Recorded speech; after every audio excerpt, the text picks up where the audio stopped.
Many people know about the more traditional alternatives to family building. And on the show, we've already discussed a few options: surrogacy and egg donation. We all know about adoption and have all heard about sperm donation. But there's another path to non-traditional family building that's not talked about as often. And it's one that can often ease the mind for families who have surplus embryos and the financial burden for intended parents seeking to complete their family. Whoever thought making a baby could be so hard? Luckily, the fertility journey isn't meant to be traveled alone. Eloise Drain has helped hundreds of people build and grow their families over the last 15 years, and she's ready to share her insider knowledge and expertise with you. So grab a seat and let's talk fertility and alternative family building in the Fertility Cafe. Welcome to Fertility Cafe. Today on the show, we're talking about embryo donation, one of the many paths to modern family building. Embryo donation may sometimes be referred to as embryo adoption. However, the correct term is embryo donation. There's a lot to cover on this topic, from the basics like how it works and where the embryos come from, to tough questions like the legal and ethical considerations behind the practice. We'll examine the reasons why someone may choose to donate their surplus embryos as opposed to choosing another disposition for them. We'll also look at the recipient side of things. How do you find and qualify to receive donor embryos? Where do you even start looking? And what kind of cost can you expect? It's a big topic with many different angles. So let's dive in and learn about embryo donation together. First, let's define it. Embryo donation is one form of third-party reproduction. It involves frozen embryos that are donated by one family and given to another family who desires to have a child. Frequently, intended parents who undergo IVF have surplus embryos that are cryopreserved in a storage facility, either at a fertility clinic or a long-term reproductive storage bank. Once they decide their family is complete and have no intention to use the embryos themselves, donation becomes an option. With embryo donation, these unused embryos can be donated to help someone achieve their dream of building a family. Embryo recipients can be anyone who needs third-party reproduction to help them have a child. Married couples, single individuals, like I said, anyone in need of embryos. Donated embryos become an option when perhaps it's too costly to do IVF and create embryos, or when it's not an option to use one's own genetic material or that of a partner due to medical reasons, or sometimes intended parents can't or don't want to use donor eggs or sperm. So the question someone might have is, where do the donor embryos come from exactly? And you might be wondering, are there many embryos available to donate? And yes, more than you might think actually. In the United States, it's estimated as many as 400,000 or even more embryos are cryopreserved currently, and it's becoming problematic. Just do a quick Google search for frozen embryos, and you'll find dozens of sensational headlines about the problem. Extra embryos, too much of a good thing. The leftover embryo crisis and the great frozen embryo debate are a few examples. In some ways, this problem of too many embryos seems to have snuck up on the industry, leaving clinics scrambling for a solution, and it's becoming a significant issue for clinics all over the country. Part of the issue can be traced to a lack of regulation. There's no overarching law in the U.S., as there is in other countries like the UK, about how many embryos can or should be created, and about how long embryos can be stored. It's one of the reasons embryo donation is getting a lot more traction these days. We need options for all of these surplus embryos. But never mind about the industry or what the clinics must deal with. Truth be told, intended parents just don't know what to do about their remaining embryos. There are no standards for educating patients about their options for leftover embryos. The goal for anyone seeking IVF treatments is to have a child. What happens next is often an afterthought. When intended parents embark on IVF, it's hard to know exactly how many quality embryos will be created and viable. It's very much a numbers game. In last week's episode, when I took us back to biology class, I talked about blastocyst stage of embryos. The goal during an IVF cycle is to produce several embryos that will grow to blastocyst stage. Embryos that survive to this stage of development have a high implantation potential once transferred into the uterus. But while embryos are being created, nobody can predict the future. Will they grow to viability? Or, after transfer, will it produce a pregnancy and ultimately a child? The good thing is, embryos once created are frozen in time, and then when you're ready, they're ready. The creation of embryos isn't easy for many, though. From the cost of thousands of dollars to the emotional and physical toll it takes to go through the whole process. Each one of those embryos represents a potential child. Each embryo is extremely important. They may also represent an enormous amount of struggle. So the decision about how long to keep them stored and ultimately what will become of them is emotionally charged, to say the least. Because each embryo represents a potential human life, this can present some serious dilemmas for those IPs who have religious or ethical beliefs about when life begins and what role should one have in creating and deciding the fate of embryos. Choosing to create and then not use or discard an unknown number of embryos is challenging. In fact, this predicament stops some people from even beginning their IVF process. Unfortunately, it's a complex decision, so the most common decision is the most obvious one. Make no decision at all. Keep them stored. And at this point in time, unless you're otherwise told, embryos can be stored indefinitely. Having the option to have surplus healthy embryos for future use can provide a peace of mind for intended parents who want the chance to have a child or want to have more than one child. In some cases, delaying a decision may even be necessary. Maybe you're putting off the decision because financially it's not the right time. Or you want to hang on to the embryos as a sort of insurance. Maybe in the future, you'll want another child. So it's comforting to know that embryos are there, waiting. And that's totally fine. We all know that family and life situations change. And perhaps the time will be right to try for another child in a few years. For others, there are legal battles being waged, leaving frozen embryos in limbo. Several cases have hit the news regarding the custody of frozen embryos. For example, if a couple divorces or separates but has previously stored frozen embryos, can one of the parties still use them? This is important to note because typically you may have more than one embryo and you and your partner, if you have one, have equal rights to those embryos. One high-profile case in particular involved Modern Family star Sofia Vergara. She found herself in a multi-year legal battle with her ex over the custody of their embryos. The embryos were created with both of their genetic material, and they had intended to have a child via surrogacy. When their relationship ended, the question of who could use the embryos became contentious. He wanted custody of them. She didn't want them used. According to the agreement signed with the fertility clinic, which is typical in the industry, neither person could use the embryos without the other's consent. The couple found themselves in and out of court for years. Ultimately, the court ruled in favor of Vergara, stating that custody laws apply to living children, not embryos. It was a messy, multi-year battle. And cases like this happen more often than you might think. You can see how the legal and ethical waters can quickly get muddied here. And for some, it has nothing to do with any legal issues or religious or ethical beliefs. For many, the choice to discard embryos is an impossible one. But leaving embryos frozen indefinitely, stuck in a sort of limbo, doesn't feel right either. And so the decision keeps getting delayed. So what do you do regarding embryo disposition when you're confident that your family is complete? There are currently 3 options. You can have the embryos thawed and discarded.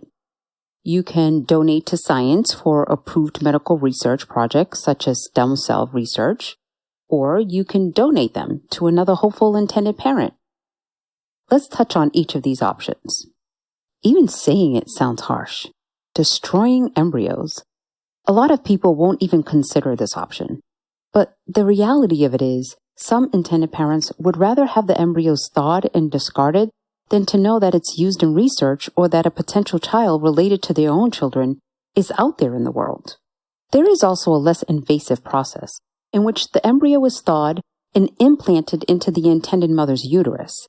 However, it's purposely done during a period in which the likelihood of the implantation is slim to none.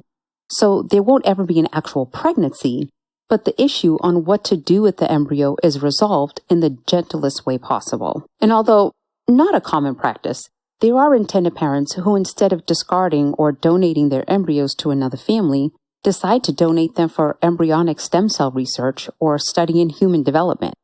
Intended parents often choose to donate their embryos for research because they don't want a child related to their children with someone else, and they don't want the burden of keeping the embryos cryopreserved indefinitely. The research can help reproductive scientists work toward more accurate and successful technologies, allowing modern medicine to help more people achieve their dreams of becoming parents. Some feel with this type of donation, they can still contribute to easing the infertility struggle for others. Lastly, there is the option for embryo donation. Rather than put off the decision indefinitely, embryo donation is becoming an attractive and viable option for more and more people. Fortunately, modern science has given us alternatives to simply storing embryos forever or discarding them. Knowing that this option exists may also ease the mind of some who hesitate to start treatments, assuring them that they have a compassionate choice for their leftover embryos. Now, just to be clear, it's not quite as simple as signing over the title of your car, but it's also more accessible than you might think. In the year 2000, there were only 334 transfers using donor embryos. In 2016, there were 1,940, and it increases each year as awareness grows. So when does this decision of what to do with extra embryos come into play? Ideally, you should have an idea of options before you even begin IVF. It's best to discuss prior to creating your embryos what your wishes will be if you have completed your family and still have remaining embryos. Even if your embryos are already created and you haven't had this discussion with your spouse or partner, it would be a good time to discuss your thoughts now. So how does one go about donating frozen embryos? First, it's important to understand that, at least in the U.S., frozen embryos are legally treated as property. In almost every state, courts consider contract law when determining what happens to them. This means you have complete control over where your embryos end up. In some ways, the ease of your choice can depend on the fertility clinic you work with. If this issue is important to you and you know you'd like to donate unused embryos, discuss their policy up front. Some clinics have their own in-house programs where they'll work to match your embryos with their own patients. And clinics can vary widely in how much control they give you over the process and what their requirements are for both donors and recipients. You also have the option to use an independent matching or embryo donation agency, or to find a match on your own. Once you decide that embryo donation is the way to go, the next question is the type of donation you want to have. In the U.S., you typically have the choice between a known or directed donation or an anonymous donation. With a directed donation, you get the option to select the embryo recipients. Much like child adoption or egg or sperm donation, you'll be able to review information about the potential recipients, their demographics, careers, family situation, geographical location. You get the point. One important point to keep in mind, any children born from these embryos will be genetic siblings to your own children. Be sure to consider this as you weigh questions like known versus anonymous donation and potential future contact. Directed donations give you more control over the ultimate disposition of your embryos, and it opens up the possibility to keep in touch with the recipient family for potential connections down the road. For some, the idea of a directed donation eases the worry about having a genetically related child out there somewhere in the world. You can choose if and how often to keep in contact with the recipient family. Other people don't like the idea of knowing if or where genetically related children exist. They find comfort in not knowing, perhaps preferring to leave the outcome to fate. With anonymous embryo donation, you won't know who receives the embryo or whether it results in a live birth. You won't have the option for future contact, other than perhaps the exchange of medical information. In the case of an anonymous donation, your embryos are matched with an intended parent or couple who has typically been on a waiting list for a certain clinic or agency. Some clinics in the U.S. and some countries as a whole only allow for anonymous donations, so be sure to find out your clinic's policy ahead of time. No matter what type of donation you choose, you can find a lot of joy in helping make someone else's family building dreams come true. While it's true the United States doesn't have much, if any, regulation on the federal level, most reputable fertility clinics refer to ethical guidelines established by ASRM. These standards give us a framework for the fair, ethical, and respectful handling of embryo donation. Here are a few of the guidelines to give you an idea. The ASRM states that selling embryos is unethical, and donors shouldn't be compensated. Just like you can't and shouldn't be paid to donate your kidney to someone in need, neither should you be paid for offering a human embryo to a hopeful parent.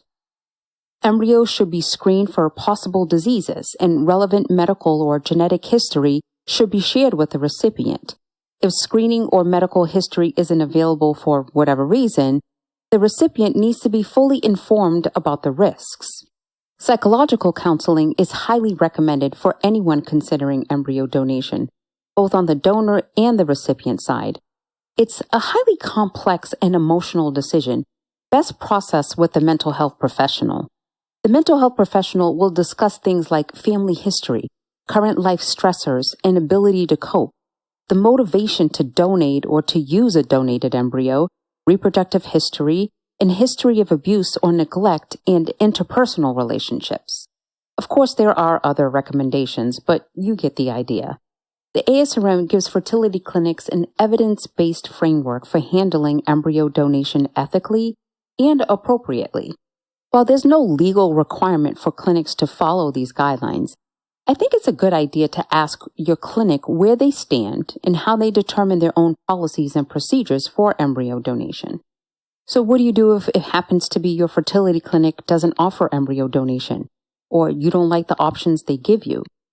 Remember what I said earlier about the legal status of embryos in the U.S.? They are legally your property, so you have the right to go elsewhere to donate your embryos.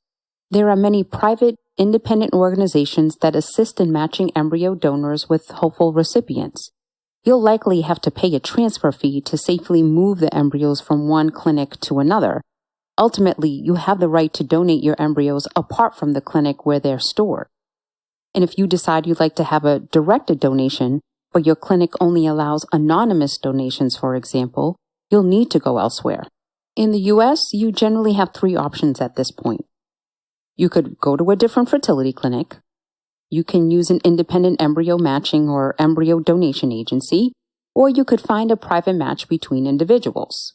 And because there's no federal standard for fertility clinics regarding donation, another clinic may end up being the right fit for you.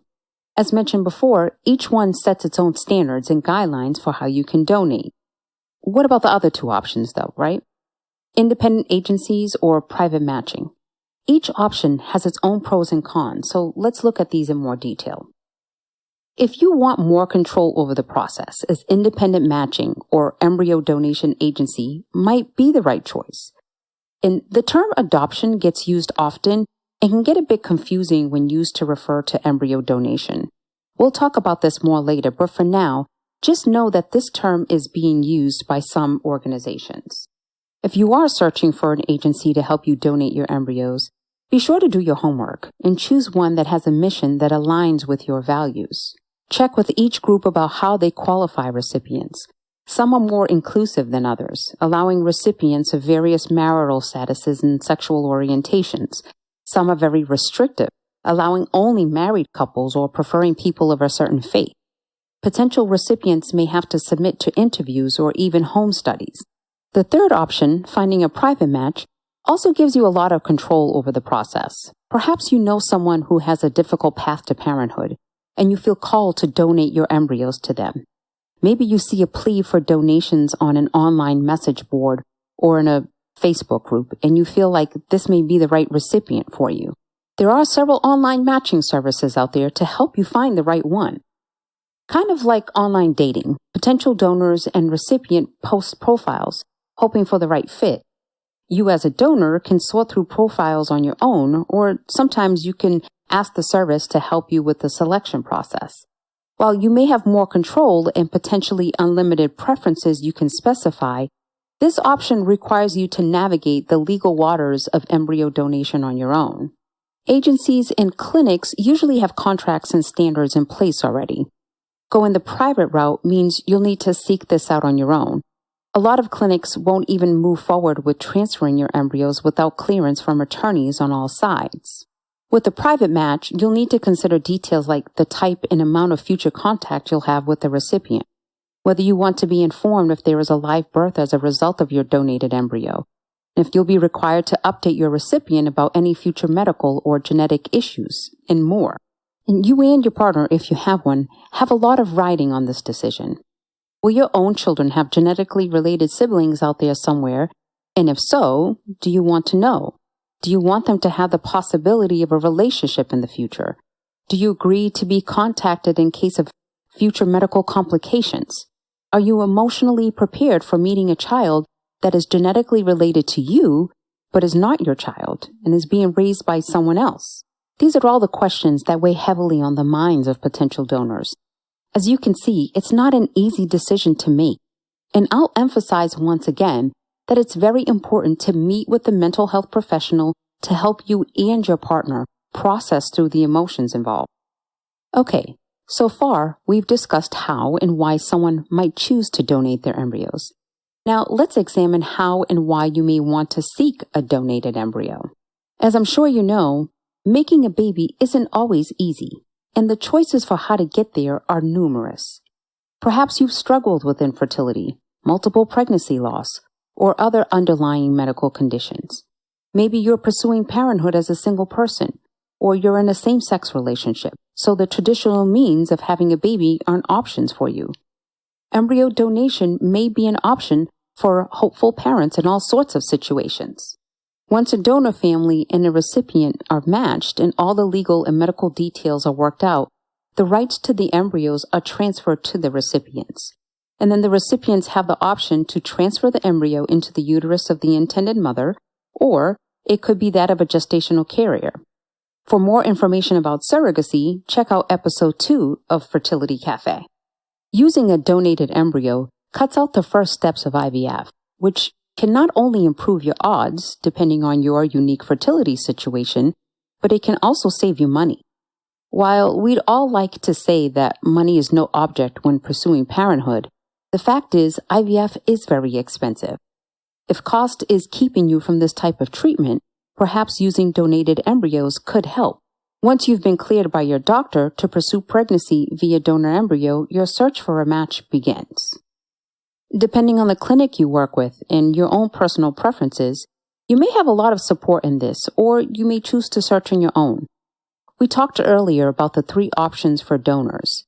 Now, let's look at it from the perspective of someone seeking donor embryos. First up, fertility clinic programs. Many fertility clinics offer in-house programs where they match donors and recipients. This can be a win-win for all parties. As I mentioned earlier, clinics across the country are overflowing with unused frozen embryos, which causes serious space and storage issues. Former IVF patients find themselves in moral quandaries over what to do with the remaining embryos. And hopeful parents are desperate for cost-effective, successful paths to pregnancy. If a clinic has an in-house donation program, it can be mutually beneficial for all involved. The disadvantage could be limited supply. If you're looking for embryos with a particular ethnic makeup, for example, you may have to expand your search. If the clinic requires donors to be anonymous, but you prefer to have open communication with your donor family, you'll need to look elsewhere. Ask your clinic about their process for matching donors and recipients. How specific are donors able to get with their preferences, for example? Most will allow donors to specify their preferences for recipients of their embryos. For example, the age, ethnicity, religion, or geographical location. Some, although not many, will allow donating families to interview and select recipients personally. Does the clinic have an upper age limit for the age of the donor and/or the recipient? Do they give preference to recipients who have no previous children? Do they have a standard for how old is too old when it comes to the age of the embryos? These are just a few of the questions you'll want to ask. But what if your preferred clinic doesn't offer a donation program? Or perhaps you like more control over the process than your clinic offers? What if the wait list is way too long? There are several organizations in the U.S. and abroad that help match donors and recipients. These independent groups vary widely in mission, process, pricing, and wait time. Just do a quick Google search for embryo donation agency, and you'll see a number of options. It can certainly seem overwhelming at first, so let's look at some key points to consider. My first suggestion is to look at the organization's About page. Do they have a religious affiliation? What is their mission statement? Do their values align with yours? How long have they been in existence, and where are they located? Next, check out their requirements for both donors and recipients. How do they qualify recipients? Some treat embryo donation more like adoption, where the potential recipients complete home studies, counseling, and meet a list of requirements. In fact, there are even some agencies that coordinate both infant adoption and embryo adoption. For me, and for many within the reproductive technology community, the term adoption is problematic when applies to embryos. Still, it's worth mentioning because you will definitely come across this term as you search your options. We'll dive into the debate about using the term adoption in a little bit. For now, let's keep talking about the pros and cons of using a private organization to find donor embryos. For donors, private agencies can be attractive because they offer more control over who receives their embryos. The flip side for you as a recipient is that these tend to be very restrictive about who can qualify. If the group is religiously affiliated, some, but not all, may require that the recipients be a married man and woman. Clearly, if you're a single person or a same-sex couple seeking a donor embryo, that wouldn't be a good match for you. As I've mentioned, there is no overarching regulation or law that dictates how embryo donors and recipients should be matched, so it can vary widely from group to group. You should also take some time to research the organization's reputation. Check online reviews, look for testimonials, ask for references, and cross-check the credentials of board members or founders. It doesn't happen often, but there have been cases of fraudulent agencies taking advantage of hopeful parents. In general, just be sure to do your homework. Learn as much about the organization as possible and educate yourself about their processes. There are several reputable agencies out there that have helped match hundreds of donor families with recipients. On average, the cost for using a service like this will be a bit higher than going through a fertility clinic, but you may be able to find a match more quickly. We'll talk about costs for all of these options a little bit later. A third option exists as well, finding a private match. With the prevalence of technology today, it's becoming easier to find and connect with like-minded people everywhere. I've heard multiple stories of intended parents finding matches via social media. While not the most common scenario, it does happen. A more likely alternative, though, is to use an online matching service.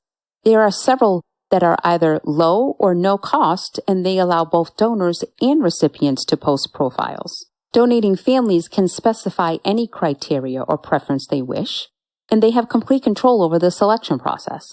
As a potential recipient, you can also search for and reach out to possible matches. There's often a cost advantage to finding a private match. You won't be paying agency fees, and the cost to join an online matching service is either free or very inexpensive. As you start looking into various groups, websites, and blogs for your embryo donation journey, you'll surely come across the term embryo adoption. A lot of people are confused by this and aren't sure if it's the same thing. I've alluded to the problematic nature of this term a few times, so let's dive into that now. First of all, the ASRM stance is that adoption is not an appropriate term to use when talking about embryo donation. Why exactly? Well, the term adoption implies certain legal rights and responsibilities. The adoption of a child is strictly regulated by state and federal governments, and it carries with it all sorts of legal obligations, as it should. But to apply these legal rules and procedures to human embryos who have the potential for life but are not yet living would be placing too much of a burden on potential recipients. Imagine if every person who attempts pregnancy via donated embryo were required to go to court for parental rights, if they were forced to undergo home visits prior to attempting the embryo transfer, if they were required to complete parent education classes, and then they go through the transfer process and the embryos never result in a live birth. Ethically speaking, the ASRM and many other professionals in the field believe this is just too great of a burden to place at this point in the fertility process. In reality, the success rate for frozen embryo transfers hovers between 25 and 35%. When someone receives donated embryo and gives birth to a child, there is no question about who is owed parental rights. There is no need for a court order declaring who is the legal parent. So when someone refers to this process as embryo adoption, they're making the assumption that the embryo is the same as a living child. This simply isn't the case. Yes, it has the potential to become a human life, but the scientific and legal community can't bestow rights of personhood on an embryo. Courts have consistently sided with the argument that adoption laws only apply to living children. The phrase embryo donation is the preferred terminology within the industry. As you weigh all this information and start to consider if embryo donation may be the right path for you, I'm sure you have 1,000 questions swirling around. I'll do my best to answer some of the ones that come up most frequently with the parents I've worked with. First, how can you know you're getting a healthy embryo?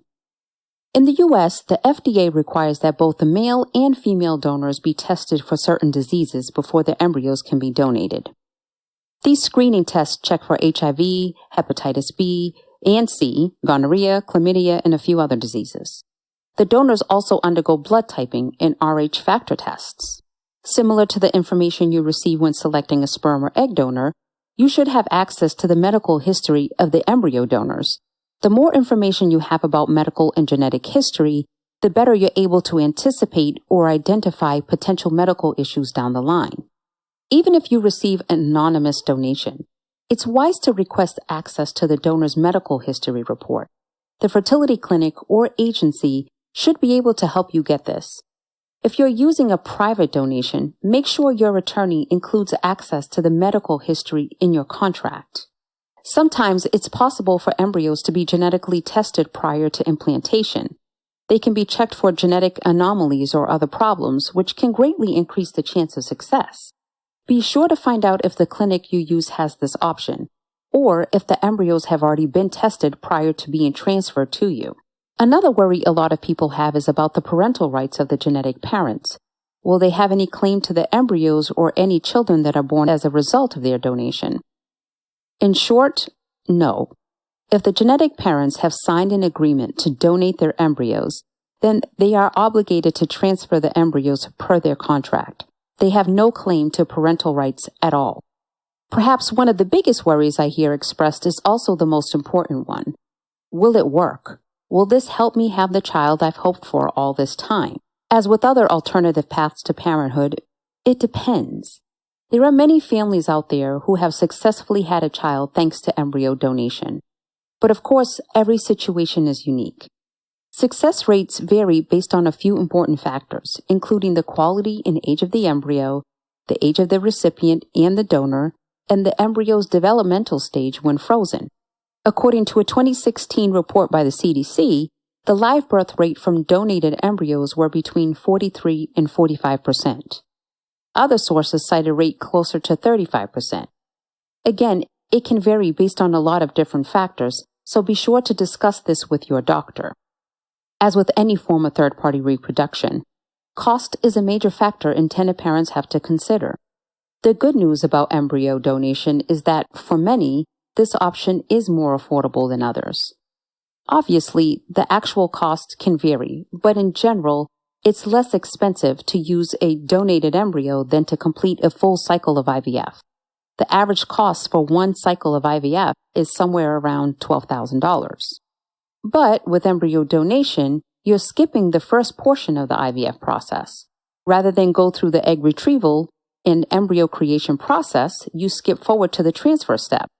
Because you're bypassing these first stages, you can expect to pay less.